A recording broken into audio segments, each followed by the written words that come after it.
Hi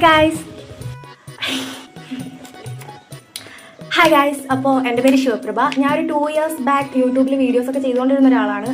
അങ്ങനെ ഒരുപാട് വലിയ ആളല്ല, ഒരു 10.58K സംതിങ് സബ്സ്ക്രൈബേഴ്സ് ഉണ്ടായിരുന്നു. ആൻഡ് ഞാൻ എൻ്റെ സ്റ്റഡീസിൻ്റെയൊക്കെ ആവശ്യത്തിനായിട്ട് കുറച്ചൊന്ന് മാറിയിട്ടുണ്ടായിരുന്നു വീട്ടിൽ നിന്ന്. അപ്പോൾ ഓക്കെ ചെയ്യാം എന്ന് വെച്ച് ഞാനിങ്ങനെ യൂട്യൂബിനെ നൈസായിട്ട് സൈഡാക്കി അങ്ങനെ ചെയ്യാണ്ടായി. ഇപ്പോൾ 2 വർഷമായി ഞാൻ വീഡിയോസൊക്കെ ചെയ്തിട്ട്. അപ്പോൾ ഇപ്പോൾ ഓക്കെ, എന്തിനു നമ്മൾ നല്ലൊരു പ്ലാറ്റ്ഫോം മിസ്സാക്കണം, കോഴി. അങ്ങനെ എൻ്റെ സബ്സ്ക്രൈബേഴ്സ് കുറേ പേര് കുറഞ്ഞു. ബട്ട് ഇപ്പോഴും 10K സംതിങ് ഉണ്ട് എനിക്ക്. അപ്പം ഞാൻ ഓർത്തു 2 വർഷങ്ങൾക്കിപ്പുറം എന്തുകൊണ്ട് വീണ്ടും റീസ്റ്റാർട്ട് ചെയ്തുകൂടാ. അങ്ങനെ ഞാൻ റീസ്റ്റാർട്ട് ചെയ്യാൻ വേണ്ടി പോവാണ്. ഓക്കെ, എന്തിന് നമ്മൾ കളയണം നല്ലൊരു പ്ലാറ്റ്ഫോം. ഇത്ര സബ്സ്ക്രൈബേഴ്സ് 10K 11K സബ്സ്ക്രൈബേഴ്സ് എന്ന് പറഞ്ഞാൽ അങ്ങനെ ചുമ്മാതെ കിട്ടുന്നതല്ലല്ലോ. അത്രയും പേര് നമ്മുടെ കൂടെ നിൽക്കുമ്പോൾ നമ്മളത് വെറുതെ വിട്ട് കളയരുതല്ലോ. വണ്ടി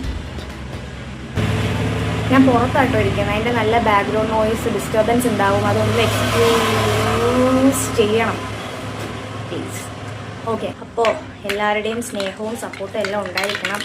അപ്പോൾ ഞാൻ പറയാൻ വന്നത് എന്തുവാന്ന് വെച്ചാൽ, എൻ്റെ കയ്യിലിപ്പോൾ ഇരിക്കുന്നത് നമ്മുടെ ഓറഞ്ച് പീൽ പൗഡറിൻ്റെ ഫേസ് മാസ്കാണ്.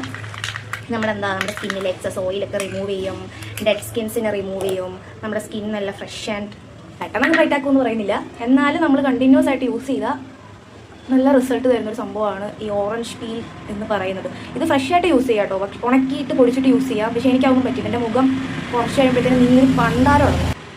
സ്ക്രീൻ ഓഫായി, ആരംഭത്തിലെ അപമാനം. അപ്പോൾ എല്ലാവരും ഇങ്ങനെ സ്കിൻ കെയർ ഒക്കെ ചെയ്ത് അടിപൊളിയായിട്ട് ഹാപ്പി ആയിട്ട് ഇരിക്കുക. അതിൻ്റെ കൂടെ എൻ്റെ ചാനൽ സബ്സ്ക്രൈബ് ചെയ്യാൻ മറക്കരുത്. എല്ലാവരുടെയും സ്നേഹവും സപ്പോർട്ടും എല്ലാം എനിക്ക് വേണം. ഓക്കെ, ഇനി ഇത് ഉണങ്ങട്ടെ. അപ്പോൾ ഗൈസ്, പറഞ്ഞ പോലെ എല്ലാവരും സപ്പോർട്ട് ചെയ്യണം, സബ്സ്ക്രൈബ് ചെയ്യണം, അതൊക്കെ തന്നെ.